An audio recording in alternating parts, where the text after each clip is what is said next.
La alegría te va a fortalecer.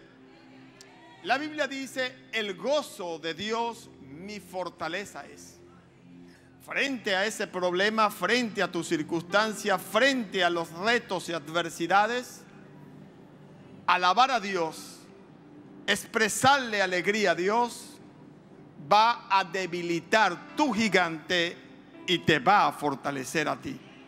Gracias, Jesús, muchas gracias. Quiero saludar a todos los que están conectados en las diferentes plataformas que estamos transmitiendo. Dios les bendiga. También quiero darle la bienvenida a todos los que nos visitan hoy por primera vez. Levante su mano si hay alguien aquí que viene por primera vez. Allá veo uno. Dios me la bendiga. Dios me les bendiga. Dios me les bendiga. Hay bastantes personas que nos visitan por primera vez. Y quisiera implementar a partir de las próximas semanas que todos los que nos visiten por primera vez, ya sea que lo trae alguien de acá, anúncienlo en las entradas de las puertas para atenderles mejor y tratar de ubicarles lugares un poco más cercanos y puedan disfrutar de Dios y de su palabra. Amén. Todos los servidores vamos a colaborar para eso desde ahora en adelante. Bien, preciosa iglesia, quiero hoy, con la ayuda del Espíritu Santo, su favor y su gracia, animar su fe. Usted siempre va a conseguir acá buenas noticias. Cada vez que venga, una palabra que te anime, una palabra que te fortalezca. Usted no va a conseguir aquí, y si eso es lo que quiere, aquí no lo va a conseguir, una palabra que te azote, que te golpee y que te maltrate. Hay gente que le gusta el masoquismo y eso se le respeta. Pero esta no es una iglesia de masoquistas, es una iglesia de hijos de Dios redimidos por la sangre de Cristo. Y Jesús lo vimos solamente en toda su historia en esta tierra mientras caminó agarrando el látigo una vez. Una sola vez. Para azotar a todos los cambistas y vendedores que habían convertido la casa de Dios en una mercadería. Pero yo creo que muchos pastores no hacen lo que hizo Jesús. Soltó el látigo y siguió amando a la gente. Muchos no han soltado el látigo. Y lo peor es que hay gente acostumbrada a que los latiguen, a que los golpeen, porque piensan que eso es Dios. Bien, hoy quiero hablarles un tema que Dios puso en mi corazón. Conoce el corazón paternal de Dios. Va a animar su fe, va a fortalecer su fe. Cuando el diablo quiso zarandear y zarandeó a Pedro a través de muchas dificultades y una decepción grande que tuvo de él mismo, de haberle fallado a Jesús, Jesús le dijo: el diablo te ha pedido, Pedro, para zarandearte, golpearte como se golpea el trigo para espigarlo. Pero yo he orado para que en esa prueba, si es económica, no te falte el dinero. Si es de salud, no te falte la salud. No dijo eso. Para que no te falte la fe. Porque si tienes fe, sea cual sea el área donde está siendo probado, vas a ganar. Tarde o temprano, pero vas a ganar. Así que Jesús oró para que su fe se mantuviese y se incrementase. Y hoy, desde este púlpito, en el corazón de Jesús, queremos fortalecer y animar tu fe. Si tu fe en medio de tu circunstancia, de tu problema, es fortalecida, de acá sales ya como ganador. No importa si el milagro lo vas a ver hoy, mañana o pasado, pero desde el momento en que tu fe es fortalecida, ya ganaste. Y esta palabra va a animar mucho tu fe. Dios, en el Antiguo Testamento, al pueblo de Israel, se le reveló siempre a través de hombres de Dios, profetas y sacerdotes. Dios no se le revelaba a todo el pueblo. Dios se le revelaba al pueblo a través de intermediarios, sacerdotes, profetas y hombres de Dios como Moisés, que no eran ni sacerdote ni profeta. Así que siempre lo ha hecho y siempre se les ha revelado y le ha revelado muchos nombres en la Biblia. El pueblo de Israel conocía por muchos nombres a Dios. Su principal nombre es Jehová. Pero también se le manifestó a Israel a través de estos hombres de Dios como Jireh, que es proveedor. También se les reveló a Israel con un nombre, Rafa, sanador. Y así con más de 72 nombres, todos con un poderoso significado, poderosísimo. Algún momento les hablaré de eso. Poderosos significados que el pueblo de Israel conocía a la perfección todos los nombres con que ellos se dirigían a Dios. Y aunque los conocían todos los nombres a la perfección, los nombres de Dios, no conocían el corazón de Dios ni el carácter de Dios. Solo conocían su nombre. Tanto es así que Dios le dice al pueblo de Israel: no se gloríen tanto de saber todos los 70 nombres con que yo aparezco y soy nombrado para mi gloria. No se exalten tanto de conocer toda la historia de Abraham. Si alguien se ha de alabar, alabes en esto el que ha de alabarse en conocerme y entenderme. Hay gente que quiere conocer a Dios a través de sus diferentes nombres en la Biblia. Y a Dios se le conoce por su corazón.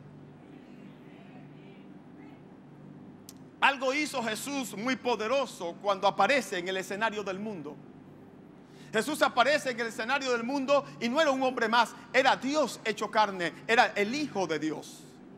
Y Jesús se aparece con un mensaje: el reino de los cielos se ha acercado. No es el hombre tratando de alcanzar a Dios, es Dios alcanzando al hombre, buscando al hombre. Se ha acercado. En la historia era antes buscar a Dios y ahora es Dios buscando al hombre. Es una gracia poderosa. Jesús aparece con algo escandaloso. Empieza a revelar un nombre que para el pueblo de Israel decirle a Dios así era escandaloso. Ya Dios tenía muchos nombres y cuando Jesús aparece empieza a dar a conocer un nombre que nadie más había conocido de la manera en que Jesús lo da a conocer. Y cuando lo dio a conocer era escandaloso para un pueblo tan ortodoxo como Israel.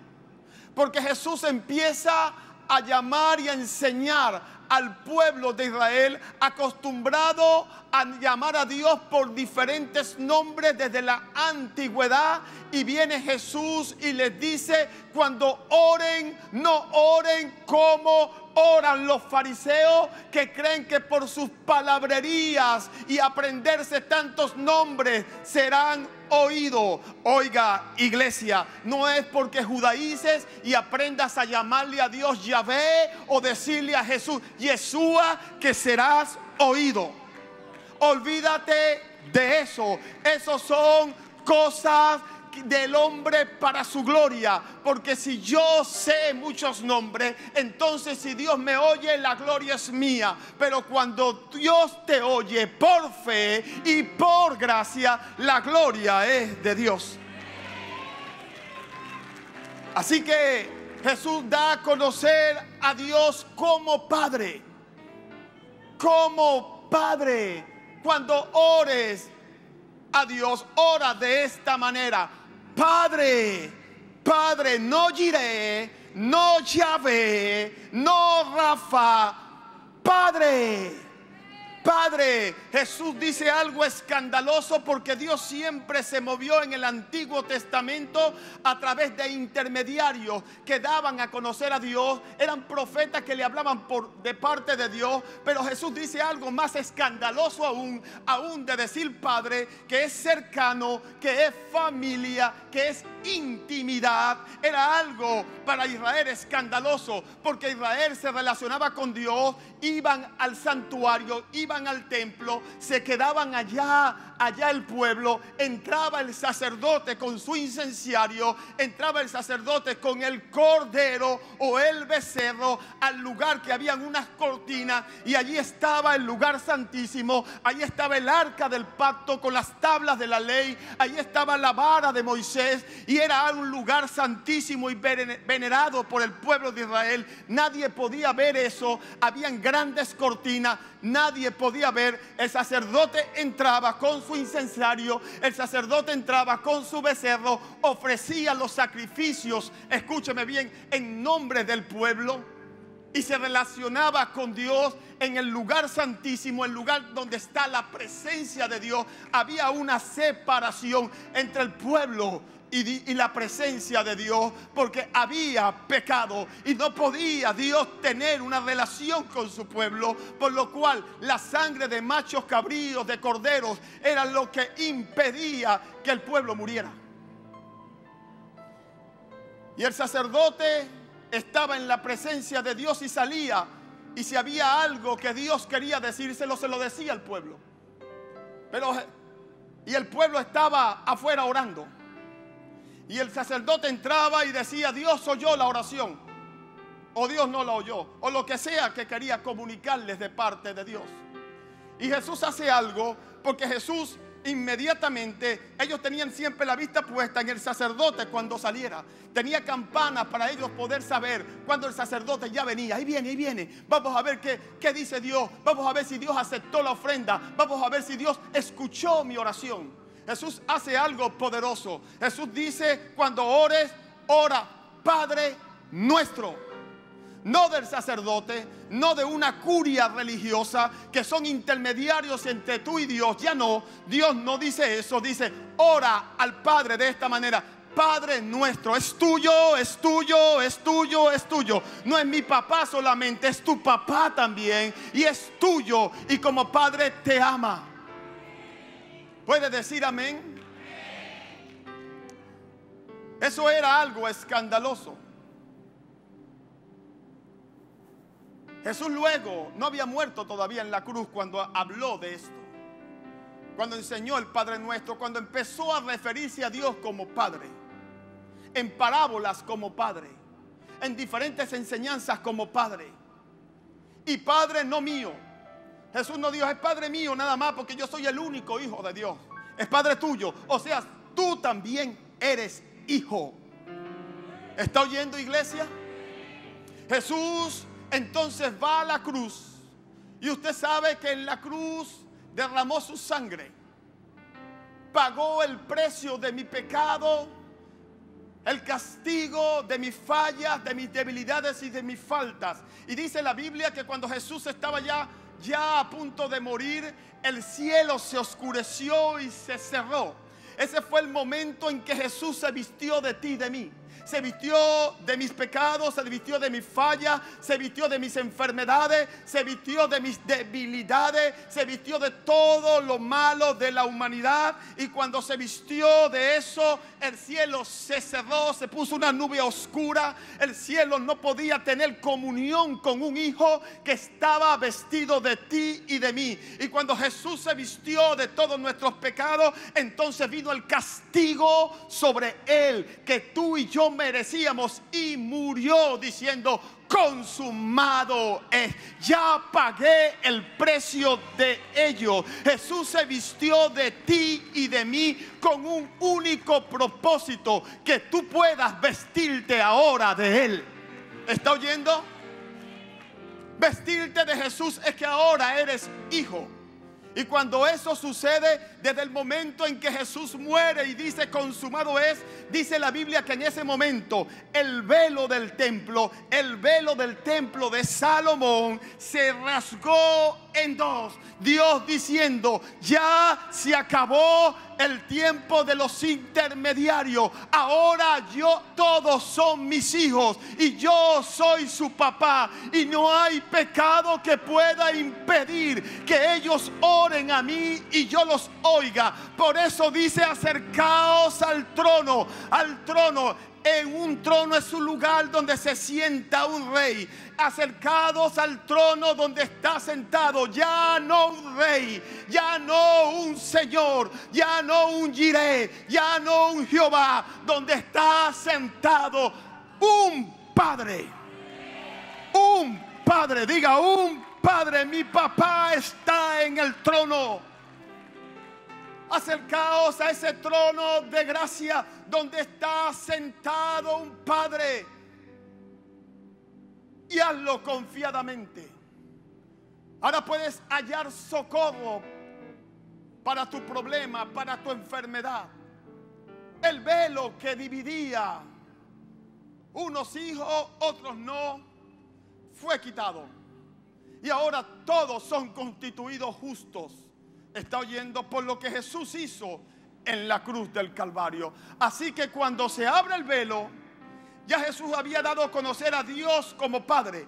Pero cuando se abre el velo, abre un camino nuevo y vivo, para que tú no solamente conozcas el nombre que ahora tiene Dios, el nombre que es sobre todo nombre Padre, sino para que también puedas acceder al corazón del Padre.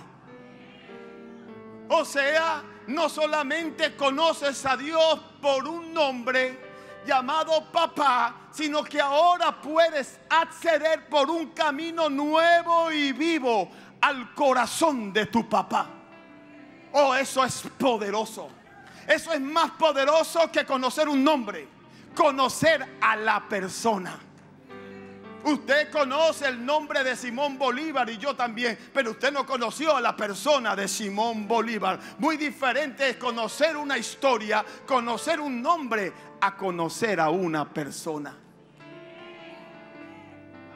Ahora usted conoce a una persona, y esa persona no es cualquier persona. Esa persona es, escúcheme bien, Jehová. Todos los nombres del Antiguo Testamento: es Jireh, es Rafa, es tu proveedor, es tu sanador, es el Dios todopoderoso, es tu Señor, es Elohim, es todos los nombres. Ahora en un papá. En un papá. Usted no puede decir amén por esto. Usted debería saltar de alegría.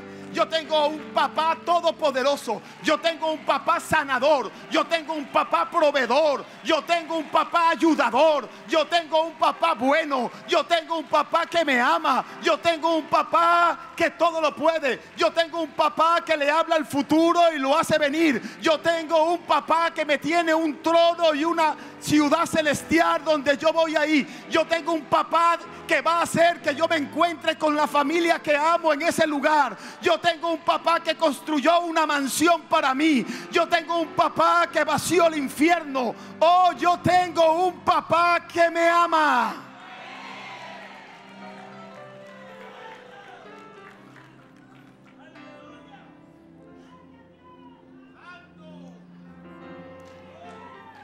Vámonos a Lucas capítulo 15. Yo le pido, por favor, lea su Biblia. Le va a bendecir. Si me pueden ayudar en pantallas colocando el capítulo 15 de Lucas, del verso 22 en adelante. Este es uno, iglesia, de los pasajes. Es uno de los pasajes, en mi opinión particular, más poderosos para describir el corazón paternal de Dios.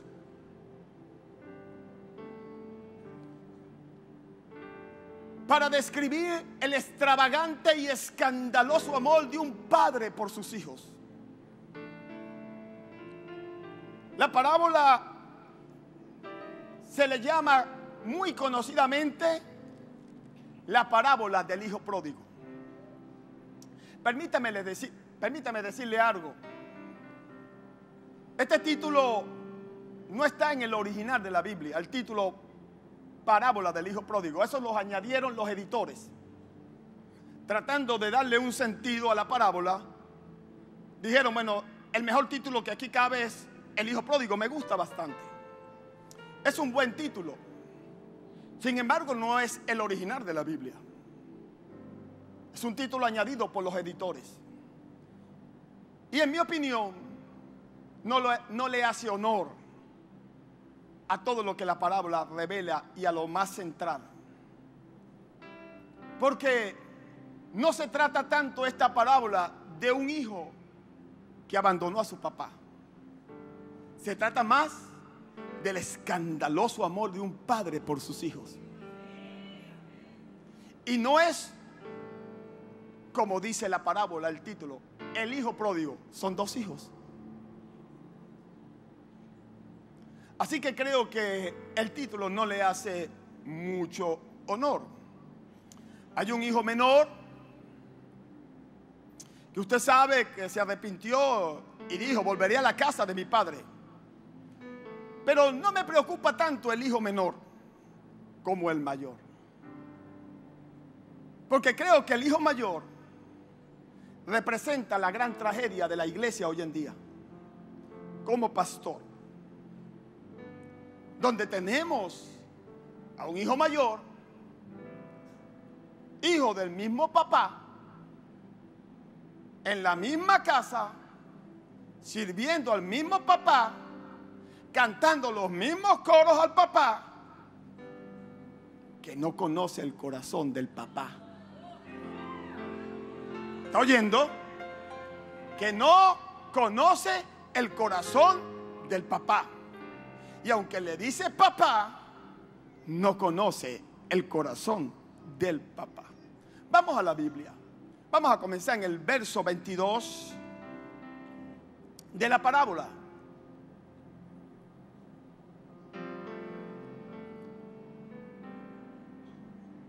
En el 21 mejor. Y el hijo pródigo le dijo al padre, he pecado contra el cielo y contra ti. Ya no soy digno de ser llamado tu hijo.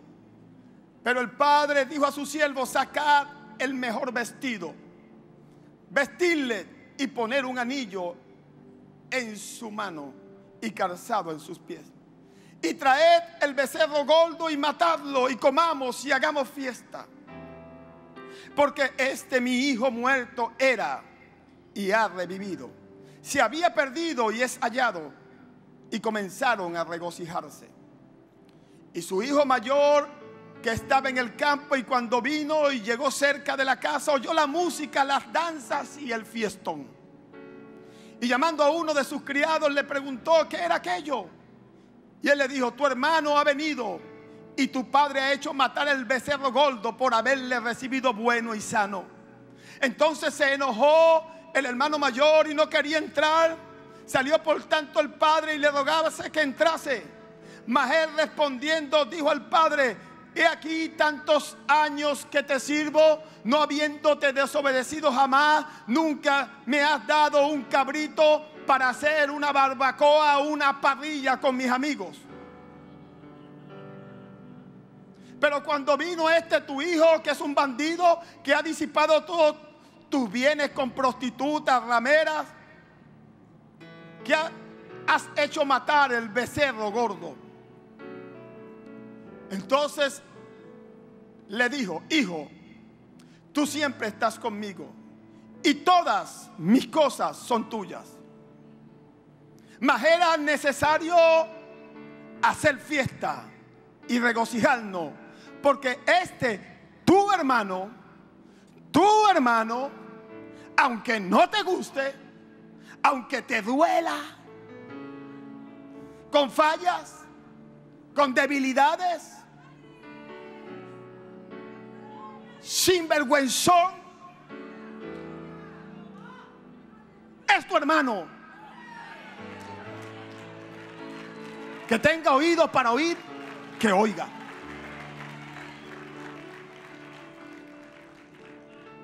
Hay muchos hijos menores en la casa del padre.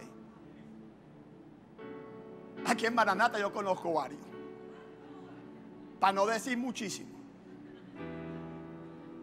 Sí, muchos hijos menores,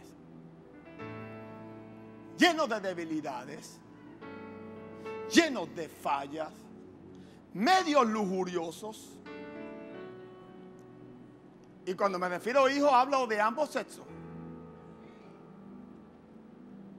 Que ahora las mujeres están más tremendas que los hombres.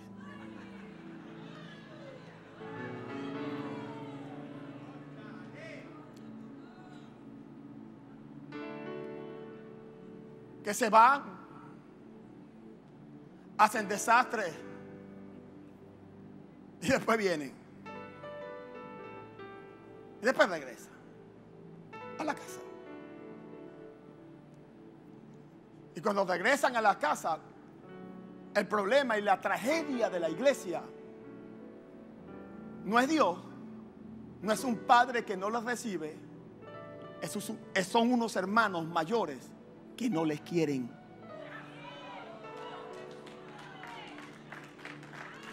Y esa es la gran tragedia de la iglesia. No les quieren. Y no quieren entrar a la casa. Y le molesta que el padre le dé por gracia lo que ellos están tratando de conquistar por obra. La gran tragedia de la iglesia no son los hermanos menores. La iglesia está contando los hermanos menores para poder medir qué iglesia es santa y cuál no la es. Y el problema en esta parábola nunca ha sido el hermano menor y tampoco el corazón del padre. El problema ha sido los hermanos mayores que están cantando los mismos himnos, los mismos coros, están con el mismo padre, tienen el mismo apellido, pero no conocen el corazón de su papá. Mientras que el hermano menor, que es lujurioso, bandido, se fue, todo eso que hizo está mal y por eso pagó un alto precio, sí conoce el corazón de su papá. Y como lo conoce, cuando tiene la consecuencia de su pecado encima, dice: volveré a la casa de mí, porque yo sé que Él me va a recibir. Yo conozco el corazón de mi papá. Aunque no lo merezco, aunque soy un bandido, sé que Él me va a recibir. Y viene el hijo pródigo y llega a la casa, el padre lo recibe. Y el problema no es el hijo pródigo, no es el hermano menor, y el problema no es el padre, el problema es el hermano mayor. Y hermanos mayores siempre hay en la iglesia. Gente que son bastante correctas, gente que vive en una buena vida y es lo que Dios quiere, no me malinterprete, pero no conocen el corazón del papá. Y como no conocen el corazón del papá, escúcheme, aunque son hijos, se enojan contra el padre porque bendice al menor como al mayor igual. Y eso les parece injusto. Y se enojan con el padre y se enojan con el hermano menor. Y lo quieren sacar. Porque tú no mereces estar acá adelante. Tú no mereces estar ahí sirviendo porque hiciste desastre. Yo sí me lo merezco. Pero la Biblia dice que no es por obra, sino por fe.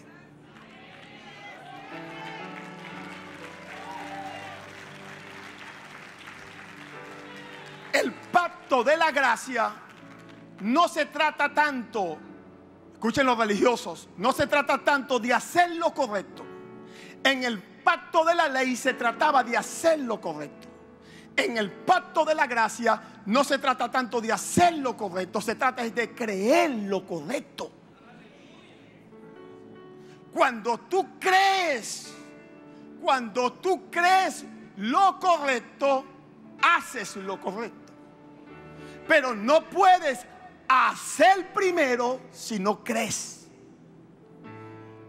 Y estamos tratando de que la gente haga primero para que después crea. Y así no lo hizo Dios. Es primero creer lo correcto y luego de creer algo va a pasar en ti y vas a terminando haciendo lo correcto. No puedes hacer lo correcto si no crees lo correcto. Así que de eso se trata Jesús. Y de eso se trata esta parábola. El padre le dice al hijo, el hijo le dice, mayor, le dice: yo no he vivido como él, yo he hecho las cosas bien en la iglesia, yo he servido bien, yo he hecho, y tú a él lo haces igual, lo igualas. Es más, no solamente lo igualas, le das a él lo que no me has dado a mí. Le das a él lo que no me has dado a mí. Un becerro gordo se lo diste y le hiciste una parrillada, y a mí no me has dado uno para hacer una parrillita con mis amigotes. Pero este disipador, bandido, mujeriego, sinvergüenza, hijo del infierno, le ha dado más que a mí. El padre lo ve porque es su hijo. Porque es su hijo. El padre lo ve y le dice: hijo, tú no me conoces. Todo lo mío es tuyo. No tengo por qué darte lo que es tuyo. Lo que es tuyo. Pero el problema es que tú no lo has entendido porque no conoces el corazón del Padre. Estás tratando de ganarte lo que es mío. Fíjate que el Padre le dice: todo lo que es mío es tuyo. Porque es tuyo porque es primero mío. Es tuyo porque es primero mío. Yo lo gané, dice el Padre. Con mi trabajo lo gané. Tú estás tratando de ganarte lo que yo gané. Lo que yo ya gané. Y un hijo no es un siervo. El siervo o el empleado tiene que ganarse lo que tiene el padre. El hijo no. El hijo hereda. Y tú no heredas por lo que haces. Tú heredas por lo que eres. Si eres hijo, heredas. Eso está bien poderoso. No se hereda por lo que se hace. No se hereda por lo que se hace. Yo tengo 2 hijas.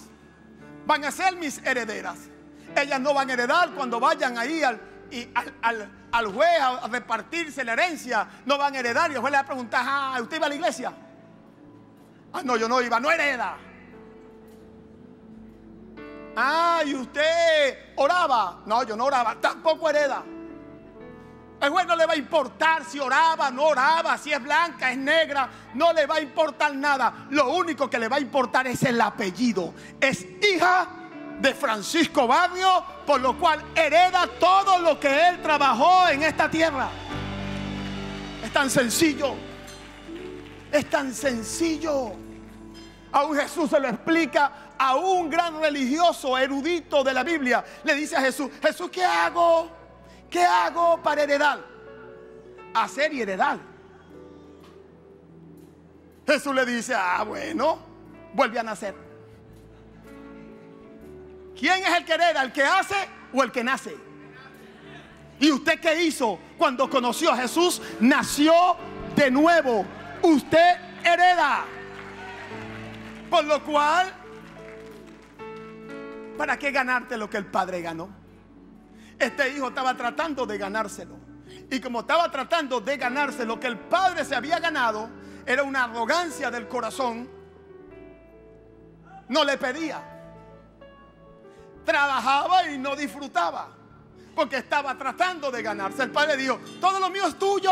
Si lo hubieses pedido, ahí lo tuvieras. No lo tienes porque no lo has pedido. Ese es el problema de los hermanos mayores. Andan amargados contra los menores, porque los menores sí conocen el corazón del Padre, y entonces reciben lo que ellos no están recibiendo, y entonces se enojan contra Dios y se enojan contra su hermano. Yo vivo esto todo el tiempo como pastor en la iglesia. Algunas personas que de repente se convierten en hermanos menores, sirven a Dios, son fieles, todo el mundo los conoce. Y de repente se convierten en hermanos menores. Y se van de la casa. Y todo lo que recibieron en la casa del Padre lo disipan allá afuera. Todo lo que aprendieron, todo lo que recibieron de Dios lo disipan.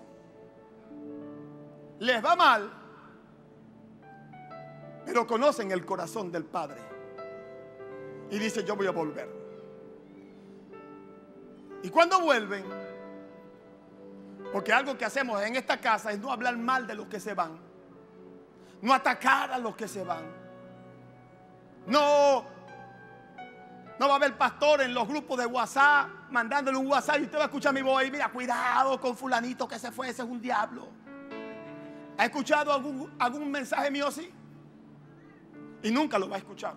Y aquí tenemos grupos de WhatsApp para ujieres, servidores, protocolos, 3,000 servidores y WhatsApp por todos lados. Yo le decía a alguien que me metió en un grupo, sácame de esos grupos. Ya yo estoy obstinado, estoy metido en demasiados grupos, no puedo atender esa broma. No estés creando grupos y me metes y no me pides permiso, porque me salgo rápido. No puedo atender 300 grupos, pastores en todo el país, fuera del país, gente, grupo de esto, grupo de... No puedo. No soy Dios, no soy omnipotente, omnipresente. Y nunca en un grupo de WhatsApp de servidores he puesto un WhatsApp, cuidado con fulanito, es un diablo. No. Aunque haya sido desleal como lo fue el hijo con el padre, el hijo pródigo fue desleal con su papá. Un corazón paternal ama. Regresan porque conocen el corazón de esta casa y conocen el corazón de su papá en los cielos. Regresan. Y el problema siempre para mí como pastor es cuando regresan y me buscan, pastor. Siempre los recibo. Apenas me informan, le doy prioridad. Cancelo cualquier agenda que tenga y recibo al menor. Y después que lo recibo y con tanto amor, y esta es tu casa, claro que sí, entonces empiezo a pensar, ¿y qué hago con los mayores? ¿Ahora qué voy a hacer? Porque el problema que voy a tener es con los mayores. Cuando lo vean, cuando de repente vean una silla cercana a las que están adelante, que a veces la gente piensa que muchos de los que se sientan adelante son los más santos que tiene Maranata. Y yo mando a decirle a lo de protocolo, siéntemelo adelante con su familia. Entonces usted vio al que andaba por allá haciendo cosas y diciendo cosas por las redes sociales y atacándonos a nosotros mismos, ahora lo ve sentado en una silla de honor adelante. Y el pastor saludándolo con tanto amor. Entonces el hermano mayor, que es hermano pero no papá, que es hermano pero no tiene el corazón del padre, porque no es un pastor, es simplemente un líder o un hermano, y eso es todo lo que es, y eso es todo lo que va a hacer si no cambia ese corazón. Entonces no entiende el corazón de un padre cuando le ama. ¿Y cómo es posible que el pastor Paco nunca me ha reservado unas sillas a mí para mi familia, pero este bandido se las reservó? Estoy haciendo fiesta porque el que se había ido ha regresado y estoy matando al cordero gordo para celebrar con él. Alégrate. Yo doy gloria a Dios porque Maranata no va a ser una iglesia de hermanos mayores, juzgadores, amargados, criticones, que atacan a los menores. No, no, no.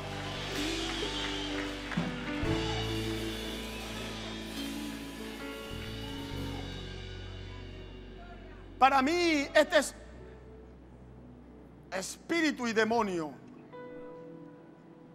que se manifiesta en los hermanos mayores.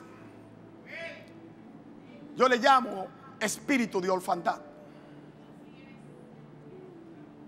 Porque aunque están en la misma casa, con el mismo padre, sirviendo al mismo papá, alabando al mismo papá, orando al mismo papá, no conocen el corazón de su papá, y aunque ellos se llamen hijos, viven como huérfanos. El hijo mayor no celebraba con sus amigos, no hacía parrilla con sus amigos, porque no conocía el corazón del papá. no lo conocía. Y como no lo conocía, no disfrutaba de los beneficios. ¿Se está yendo, iglesia? Y este es un espíritu de orfandad, porque eres hijo, pero vives como huérfano. Este hijo mayor no disfrutaba, vivía como huérfano en la misma casa del papá. Y el papá le dijo: todo lo mío es tuyo, pero está tratando de ganártelo. Yo lo gané, yo lo trabajé, es mío y es tuyo porque primero es mío. Y es tuyo no por lo que estás haciendo, no por lo que estás haciendo, es tuyo por el apellido. Eres mi hijo y aquel también es mi hijo y es tu hermano. Ámalo y alégrate porque es tu hermano.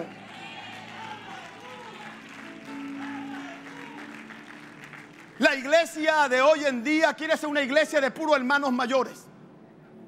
Y yo quisiera que todos fueran hermanos mayores, que aquí nadie rompiera un plato, que aquí nadie hiciera desastre por ahí, que no fornicaran, que no adulteraran. Yo quisiera eso.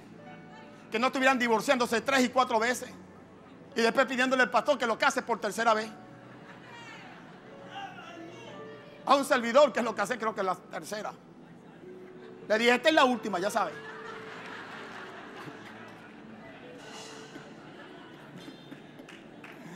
Ay, pastor, usted casa divorciado. En cantidad que esta iglesia. Que tan Cristo nueva criatura es. No conocían a Dios, hicieron desastres 2, 3 veces y después vienen aquí, se enamoran de una sierva y se casan bien. Bueno, los bendigo. ¿Cómo no los voy a bendecir?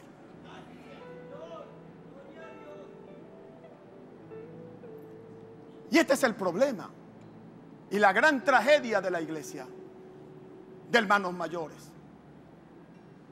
Pero cuando la verdad es que el cuerpo de Cristo está constituido por muchos hermanos menores, esa es la verdad.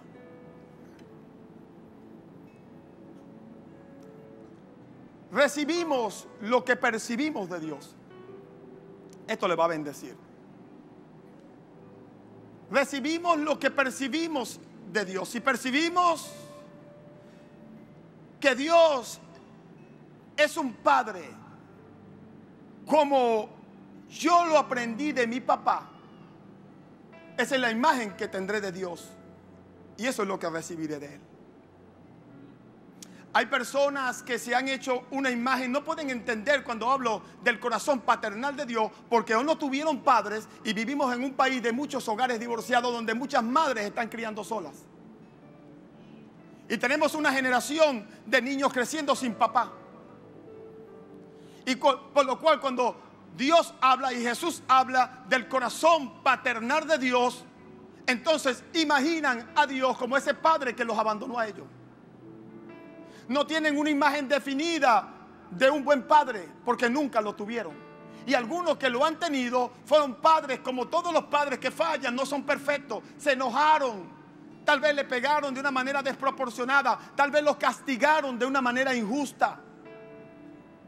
Entonces la imagen que se han hecho de padre es una imagen que llevan desde su infancia por sus malas experiencias. Y si a eso le sumamos los predicadores religiosos, entonces tenemos a la gente haciendo una merengada de una imagen de padre que está basada en sus experiencias pasadas y en lo que aprendieron de la religión, de lo que es un padre. Y entonces están orando, alabando, cantando a Dios en la casa del Padre, pero la imagen que tienen del Padre no la es. Por eso considero que la mayor idolatría no está en la iglesia católica, está en la iglesia evangélica. Porque están adorando, alabando a un Padre hecho a la imagen de ellos, diferente al que predicó y enseñó Jesús en los evangelios. Y todo lo que no se asemeje a lo que Jesús enseñó en los evangelios es una imagen misma que tú te estás haciendo y estás adorando. Y todo lo que tú te haces fuera de Dios y lo adoras es idolatría. Es triste lo que voy a decir, pero los evangélicos llaman a los católicos idólatras y ellos también son idólatras, especialmente los religiosos. Porque están orando y alabando a un Dios que se han hecho ellos a la propia imagen en su corazón. Para el religioso, Dios, el Padre, es como una especie de policía estelar que está esperando, tú sabes, a que se equivoque. Y cuando se equivoque, ajá, te agarré, sucio gusano, para el infierno. Un policía estelar esperando a que cometas un pecado para mandarte al infierno. Para otros es, no sé, esas iglesias que yo escucho que todo es dinero, dinero, dinero. Dios es como una especie de empresario que te da tips de cómo hacerte rico fácilmente. Para otros Dios es una especie de genio de la lámpara, donde lo frota y sale el geniecito y va a hacer todo lo que tú digas. Y cada quien se ha hecho una imagen de Dios conforme a la imagen de su propio corazón, y a esa imagen está adorando, y a esa imagen está orando. Y cuando leen en la Biblia que dice no adorarás a dioses extraños, no, yo estoy orando al correcto. No estás orando al correcto, estás orando al que tú mismo te hiciste, porque el correcto fue el que Jesús trajo, porque dice que Jesús es la misma imagen de su sustancia. ¿Estás oyendo, iglesia? Jesús es la imagen de su sustancia. El Padre que Jesús enseñó es el Padre correcto. Y la gente viene y vamos, pastor, a Mateo. Vamos allá, que me lo decía. Perdóneme que se lo diga a usted, no es por usted. Mateo. Aquí está, pastor. Sermón del monte. Bienaventurado. Ay, aquí. Los mansos. Ay, yo soy cascarrabioso, estoy fregado. Bienaventurados los de limpio corazón. ¿Usted tiene el corazón limpiecito por usted mismo? Si lo tiene limpio, porque Jesús se lo limpió. Pero usted mismo, por usted mismo, ni yo tampoco lo podemos tener limpio. Bienaventurados los de limpio corazón. Mire lo que Jesús dijo aquí. Sí, Jesús lo dijo. Y después dice Jesús, en ese mismo sermón, hasta el capítulo 8 es el sermón del monte, tremendo sermón. Jesús y la ira. Jesús y la ley. No he pensado que he venido para destruir la ley, no. He venido para cumplirla. Claro, Jesús es el único que la cumplió. Eso es verdad. Todos nosotros raspamos el examen. Usted, el de atrás, el de adelante, y el que está diciendo amén aquí también la rompió. Solamente yo.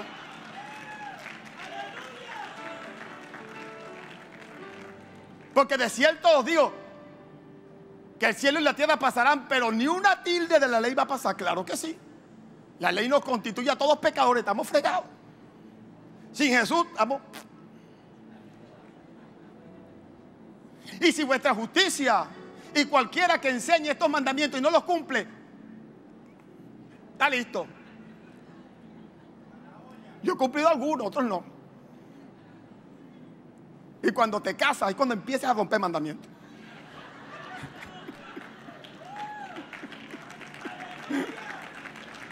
Cuando estaba soltero y estaba casi. Después que me casé y empecé a ponerme bravo con la mujer. Ah, listo. Después que peleábamos, Jesús y la ira, me airé, estoy listo. Aquí está Jesús y la ira, más abajito. Oíste que fue dicho, no matarás, pero yo digo que cualquiera que se enoje contra su hermano es un asesino. ¿Sabe lo que hizo Jesús? En todo el sermón del monte, destruirle la religión a los religiosos. No levantó la ley, la puso en su más alto estándar, porque los fariseos rebajaron la ley para hacerla más manejable para ellos, para decir yo la cumplo. ¿Y qué hicieron? Dijeron, cuando la Biblia dice Moisés, no matarás, es asesinar a alguien físicamente. Pero eso dijo, no. Si te airas y lo maldices, ya eres un asesino. Cuando en redes sociales atacas la reputación de otro y hablas mal de él, eres un asesino de reputaciones. Aquí todos estamos fregados. Adulterio, dijeron los fariseos, interpretando la ley, es cuando un hombre casado va y se acuesta con otra mujer. Jesús dijo, no. Esa es su interpretación para ponerla bajita. Si tú miras a una mujer y ya, está listo. Mira, aquí yo veo a todos los hombres aquí, culpable. Mira, hasta allá pues.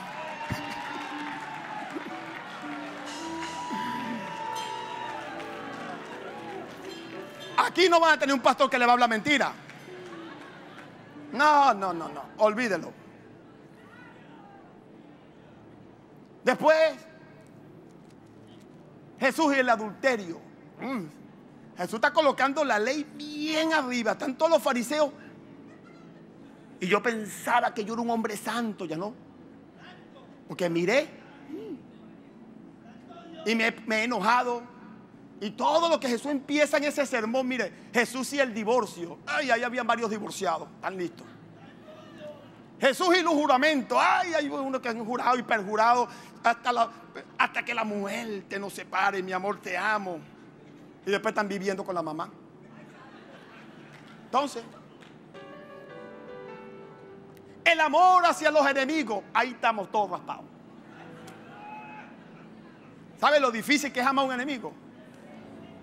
Alguien que te hace daño o a tus hijos, o que se metió con tu esposa y te la trató de enamorar y de quitar, y Dios te dice, ámalo. Quiero verlo a usted, porque yo no puedo. A mí un vecino me toca a mi mujer y de verdad que Dios me ayude. Y si me toca a mis hijas, aquí hay padres. Pasa, padre, si un hombre te toca a tu hija, va a decir, ay, no, yo lo amo. Jesús fue el único que cumplió todo eso, porque nos amó a nosotros siendo malos. Cuando Jesús termina todo eso en el capítulo 8, dice, verso 1, y cuando descendió Jesús del monte, le seguía mucha gente. Y aquí vino un leproso, porque me querían, tú sabes, todo esto de Jesús, pero no leen esto.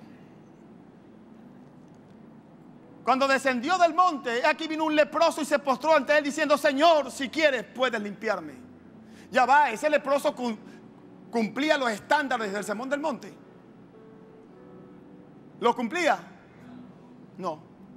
Cumplía los estándares que Jesús acaba de decir en el monte, y apenas baja se le presenta a un leproso que representaba lo peor de la sociedad judía. La sociedad judía consideraba la lepra causa del pecado. La lepra y pecado en la Biblia es lo mismo. Lo consideraban y por eso lo tenían aislado. Era muy contagiosa y mortífera. Y vivían de una manera donde sufrían mucho porque estaban en la indigencia. No se podían congregar, eran analfabetos, no tenían ningún tipo de instrucción, no sabían orar, no sabían nada. Y viene un leproso que representa lo peor de la sociedad y le dice, ¿quieres limpiarme, Señor? Yo sé que tú puedes, no pregunto si puedes. ¿Quieres?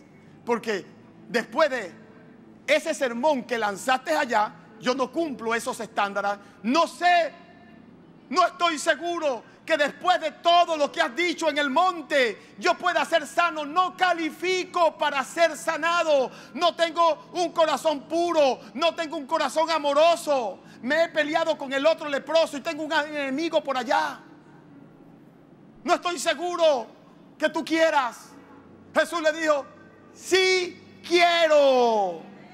Y ahí revela el corazón de un padre, el amor escandaloso de Dios para un hombre que no cumplía ningún estándar del sermón del monte. Aún así Jesús lo amó y le dijo sí. Y no solamente le dijo sí, lo tocó. Tocar a un leproso era violar la ley. Tocar a un leproso y más un maestro rabino era algo muy prohibitivo y muy escandaloso. Jesús lo toca no solamente para sanarle la llaga, lo toca para sanarle el corazón que tenía de rechazo de la sociedad, porque el tocarlo era cercanía, el tocarlo era el corazón de un padre que abraza a su hijo. Le estaba sanando una herida del corazón.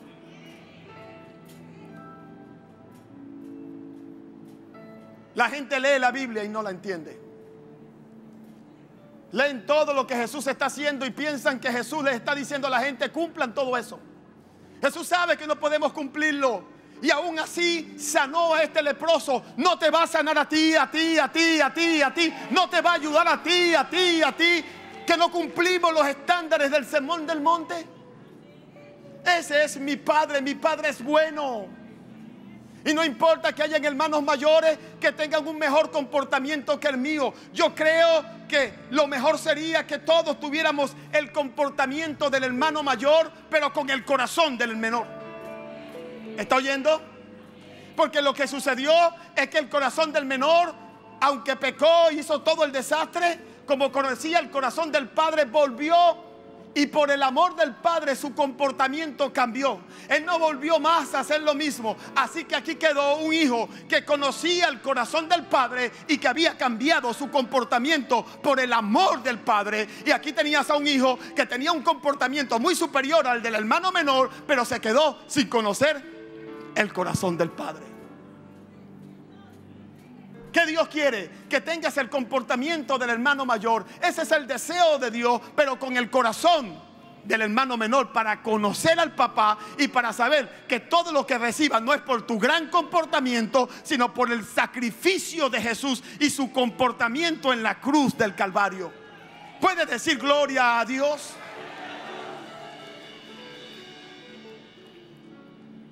Me recuerdo en mi niñez,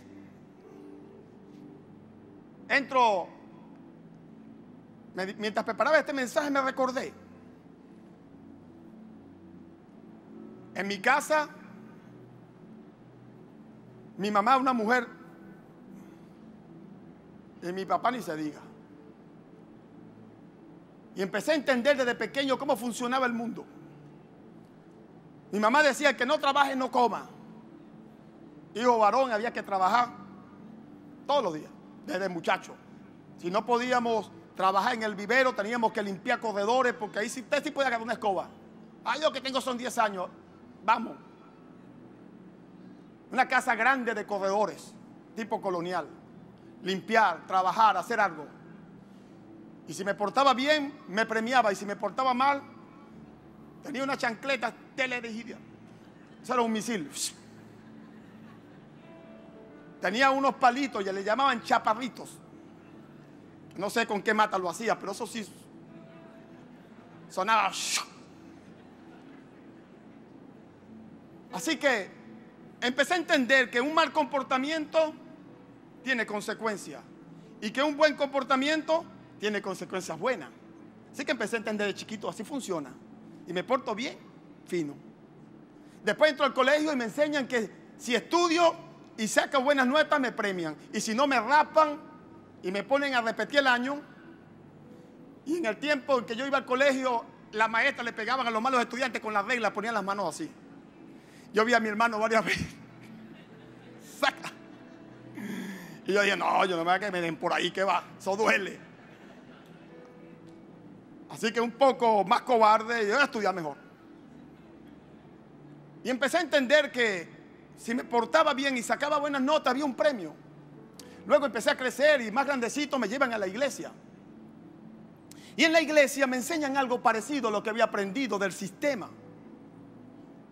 Me dicen, bueno, me empezaron a enseñar en la escuela dominical que Jesús murió por mí en la cruz y que fuimos perdonados por su amor. Ay, eso está tremendo. Entendí bien lo del sacrificio de Jesús, pagó mis pecados. Perfecto. Pero lo que me enseñaron es que eso sucede como una sola vez nada más cuando recibes a Jesús. De ahí para adelante, chao Jesús, ven Moisés y enséñale los mandamientos. Ya Jesús hizo lo suyo, ahora se queda Moisés aquí. Ahora vas a vivir haciendo eso. Cuando me enseñaron que era de esa manera, yo dije, bueno, me parece lógico porque toda mi vida ha sido así. Si me porto mal, palo mi mamá. Si me porto mal en el colegio, la regla la maestra. Y si me porto mal con Dios, también me va a sacar la regla y me va a poner las manos. Así que no me suena diferente a lo que he vivido. Así que lo acepté porque es que es lógico. Si te portas bien, Dios te da, y si te portas mal, te maldice. Y si te portas muy mal, te puedes morir con un cáncer y te lo manda Dios. Y eso me parecía lógico. Eso lo entendí así. Pero resulta que cuando ya vamos a la adolescencia, ya razonas más, piensas por ti mismo, más que por pensar por los demás. Porque cuando estás más pequeño, piensas por los demás. Pero cuando empiezas a crecer, empiezas a tener tu propio pensamiento, tu propio carácter, y empiezas a cuestionar. Y cuando empecé a ver que mi hermano menor, oye, se portaba mal, pero le iba bien. Tenía gracia. Dios lo llenó de talentos. Yo me portaba más bien. Él casi no oraba. Él le gustaba más adorar. Yo me la pasaba orando. Pero yo veía que Dios le daba favor, gracia, hasta con las muchachas, con todo. Si jugábamos un deporte me ganaba, en todo me aventajaba. Y yo decía, me enojaba con Dios. Porque si yo tengo un mejor comportamiento que el de él, tú le has dado a él más talento y más dones que a mí? ¿Y por qué tiene más gracia con las muchachas que yo? ¿Por qué me gana en trompo, en piro, en las metras, en básquet, en fútbol, en todo gana? Estaba hablando con nuestro padre ayer. Y estamos hablando de esto. Tenemos varios meses practicando un deporte. Y este hermano menor agarró en unos días y nos dio una batida. Y nunca había agarrado ese deporte, jamás lo había agarrado. Ya tengo varios meses practicando. Y lo peor fue eso, que le ganó al sobrino, que tiene varios meses, y también le dio una batida. Entonces dice uno, oye, es que a Dios a uno les dio pero una super capacidad. Y yo, hermano mayor, hermano menor, me enojaba con Dios y me enojaba con él. Porque él no merece. Yo sí. Pero ¿qué dice el Padre? Es tu hermano. Es tu hermano. Es tu hermano. Y yo lo amo a él como te amo a ti. Como te amo a ti. Y no te amo a ti por tu buen comportamiento. Te amo a ti por mi corazón. Y lo amo a él con el mismo amor con que te amo a ti. Así que entiendo bien esta parábola. Y entiendo bien el sentimiento del hermano mayor, porque ahí estuve yo. Pero tenemos que dejar eso si queremos abrazar la gracia. Tenemos que dejar ese comportamiento si queremos alegrar el corazón del Padre. Y te voy a decir algo más profundo. Tienes que dejar ese comportamiento si quieres disfrutar de toda la herencia del Padre. Porque no podrás disfrutarla tratando de ganarte lo que ya Él ganó por ti en la cruz del Calvario. Y se gana es por lo que crees, no se gana por lo que haces. Y cuando cambias lo que crees, cambiarás lo que haces. ¿Puede decir amén? Y no estoy diciendo que a Dios no le importa tu pecado. No estoy diciendo que a Dios no le importa tu comportamiento. A Dios le importa primero tu fe, que va a cambiar tu comportamiento. ¿Está diciendo amén? ¿Está diciendo yo lo creo? Yo lo creo. Jesús cambió el corazón de una mujer adúltera cuando la amó. Y nadie lo había podido cambiar ese corazón adúltero, ni siquiera una ley de lapidación, ni siquiera le tenía miedo a eso. La mujer lo seguía haciendo. Pero cuando Jesús la amó, cambió para siempre. Cuando el amor de Dios te toque, tu vida va a cambiar para siempre. Tu comportamiento va a cambiar para siempre. Termino acá.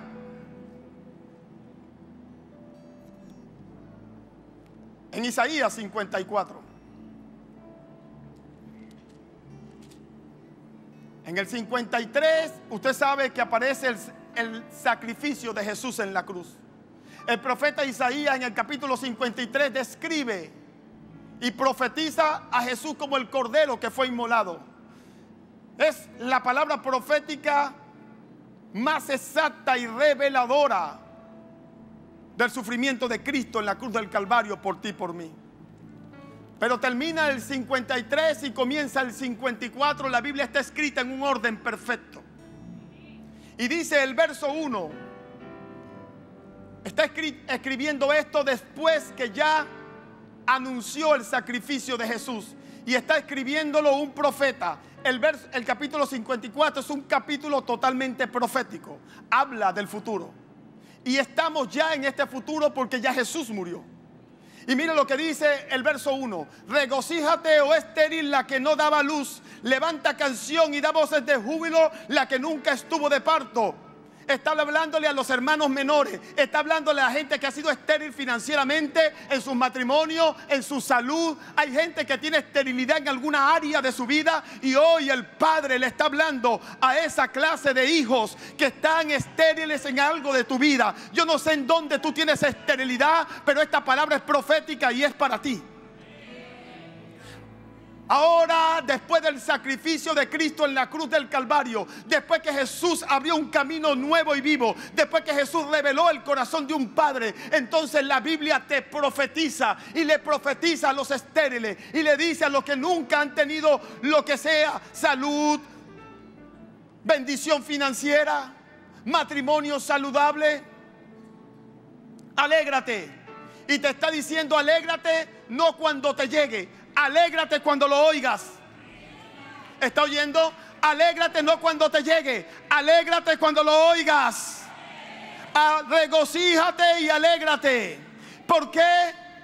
Porque más son los hijos de la desamparada que la de la casada, ha dicho tu papá. Escúchame bien. Si estás en una esterilidad financiera, Dios te dice alégrate, porque vas a tener más que el que tiene más. Si estás en un problema de salud, Dios te dice, el Padre te dice alégrate, porque vas a tener más salud que el más saludable. Ensancha el sitio de tu tienda. Escucha, Maranata, ensancha el sitio de tu tienda y las cortinas de tus habitaciones sean extendidas. No seas escasa. Esta no es una palabra solo para los hermanos mayores. Esta no es una palabra solo para los que se portan bien. Esta no es una palabra solo para los que son de Maranata. Ensánchate.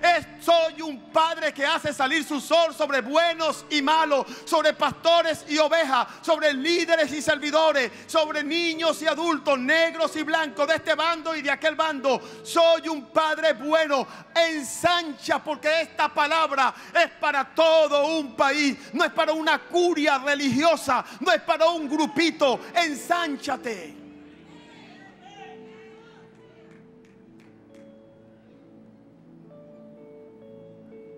¿Por qué? Porque te extenderás a la mano derecha y a la mano izquierda, y tu descendencia heredará naciones y habitará las ciudades asoladas. No temas, pues no serás más confundida. No te avergüences, porque no serás afrentada. Escúchame bien, recibe esta palabra, sino que te olvidarás de la vergüenza de tu juventud y de la afrenta de tu viudez. No tendrás más memoria. Esos días malos no te acordarás más. Esos días en cama no te acordarás más. Esos días de lágrimas por tu matrimonio no te acordarás más. Regocíjate cuando oigas esta palabra y di amén. Porque tu marido es tu hacedor. Jehová de los ejércitos es su nombre. Aquí Dios estaba dando a conocer como Jehová, porque Padre era un misterio, como lo dice el apóstol Pablo, que ahora es revelado, pero es el Padre quien está hablando acá. Tu Redentor, el Santo de Israel, Dios de toda la tierra será llamado. Verso 9. Porque esto me será como en los días de Noé, cuando juré que nunca más las aguas de Noé pasarían sobre la tierra. Así he jurado que no me enojaré contra ti, ni te reñiré. Qué poderosa palabra. ¿Está escuchando, iglesia? Así he jurado, lo he jurado. Noé, cuando fue aquel hombre que vio un gran diluvio que destruyó la tierra, producto del enojo de Dios contra el pecado del pueblo. Y cuando Dios lo sacó a él y a su familia y el mundo estaba destruido por el diluvio, Dios puso un arcoíris y le juró a él y le dijo: el mundo nunca volverá a ser destruido. Nunca me volveré a enojar y destruir al mundo. Eso no va a pasar nunca. Y el arcoíris será la señal de un pacto. Y yo lo prometo. Y el arcoíris, cada vez que lo vemos, siempre nos acordamos de Noé. Y no importa que diga la ciencia, hay un hueco en la capa de ozono, se están derritiendo los polos, el mundo se va a negar. Cuando usted ve el arcoíris, usted dice: eso no va a pasar, Dios lo prometió. Pero miren lo que Dios dice en el nuevo pacto. Después que Jesús murió en la cruz del Calvario en el 53, miren lo que dice: porque esto me será como en los días de Noé, cuando juré que nunca más las aguas de Noé pasarían sobre la tierra. Así he jurado que no me enojaré contra ti, ni te reñiré, ahí es condenaré. Dios dice: no te voy a condenar nunca más por tu comportamiento. Desde que Jesús pagó el precio tuyo, tú no tienes que pagarlo. Ya Jesús recibió el castigo, por lo cual Dios dice: el arcoíris ahora, cuando lo veamos que llueva y vemos ese lindo arcoíris, no será una señal de Noé, va a ser la señal del pacto de Dios, que nunca más se enojará contigo. Puedes decir, amado: nunca más Dios se enojará conmigo. No hay manera.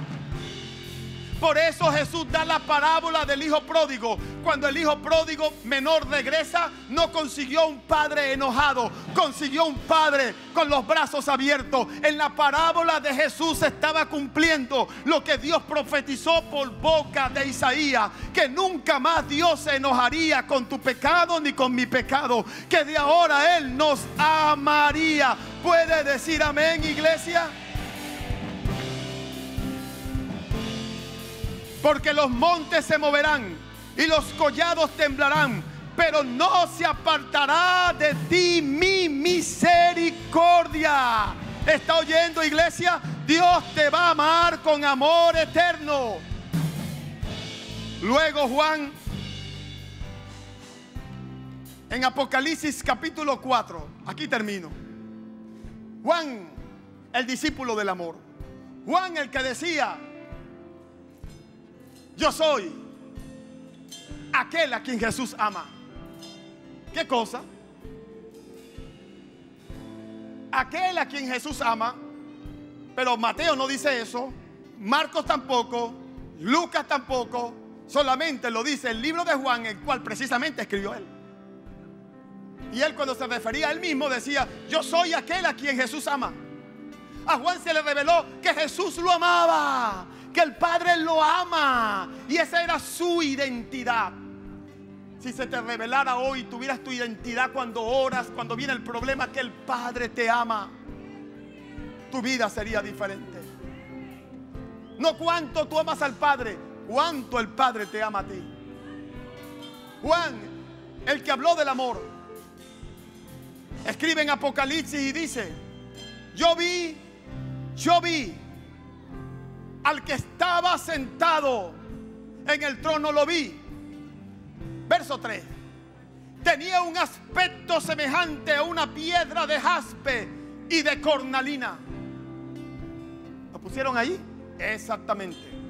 Y alrededor del trono, trono es gobierno, trono es autoridad. Y alrededor del trono, una espada sobre tu cuello. Una Kalashnikov, sucio pecador. Y alrededor de ese trono, ¿qué vio? ¿Qué vio? Un arco iris. ¿Y qué significa el arco iris? La gracia, el pacto.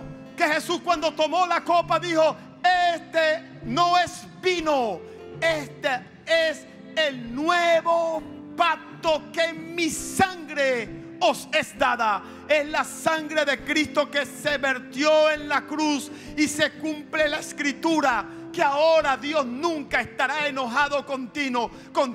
Y cuando tú acudes al trono de Dios, cuando acudes al trono de gracia, allí vas a ver al que está sentado en el trono, y vas a ver un arco iris. El arco iris cubre la tierra de punta apunta, dándonos a entender la magnitud de este pacto y del amor de Dios. En el trono de Dios no es un trono de juicio, el trono de Dios no es un trono de condenación. El trono de Dios tiene un gran arcoíris para recordarnos un pacto que Dios hizo. Nunca más estaré enojado contigo por tus pecados, por tus fallas y por tus errores. Jamás, jamás lo voy a hacer. He jurado, dice Dios. Dios está haciendo una promesa. Un Dios que no miente y un Dios que ha jurado. Escúchame bien. Tienes la palabra profética más segura. Un Dios que no miente y un Dios que ha jurado que nunca más. Cuando te acerques a Dios, a pesar de tu falla, a pesar de tus errores, su amor va a hacer algo. Su amor te va a comprometer. He visto la gente cambiando cuando son tocadas por el amor de Dios, cuando saben que son conscientes que no merecen nada, pero lo recibieron porque son hijos menores, vienen con falla, saben que hicieron mal y vienen y el Padre los ama. Eso los compromete a un cambio. No hay cambio más poderoso que el cambio que genera el amor. Es más poderoso que el miedo, es más poderoso que el infierno, es más poderoso que las amenazas. Prediquemos el amor de un Padre. Hablemos del corazón paternal de Dios. Conócelo, acércate confiadamente al trono de la gracia para hallar misericordia y oportuno socorro. Deja de ser un hijo que se mantiene lejos porque cree que el Padre no le recibe, cree que el Padre no le quiere. Muchos, cuando les invito a venir a la iglesia, a venir a Dios, me dicen: no estoy listo, porque creen que aquí hay un Padre con una gran lista que tienes que cumplir para poder recibirte. Me dicen: no estoy listo, porque no conocen un Padre que les ama, no conocen un Padre que les quiere así como están, con sus delitos y pecados. Venir a mí, todos los que estéis trabajados y cargados. Ven con tu pecado, ven con tu carga, ven con tu problema, ven con tu depresión, ven con tu enfermedad. Dios no espera que te bañes y te limpias para recibirte. Dios te limpia con la sangre del Cordero. No tienes tú que tratar de limpiarte para acercarte a Él. Ven como es. Él te ama como eres y ese amor te va a cambiar. Ese amor te va a transformar. Ese amor te va a dar futuro. Ese amor te va a sanar. Ese amor te va a escuchar. Ese amor va a secar tus lágrimas. Ese amor te va a dar futuro. Ese amor te va a dar esperanza. Ese amor te dará sanidad. Vengan a Jesús los que vinieron hoy por primera vez, los que no han conocido el corazón de un Padre que te ama. Ven y acércate, acércate. Tú eres la oveja perdida que busca el pastor. Tú eres la oveja perdida que busca el pastor. Tú eres la moneda de gran precio. Tú eres.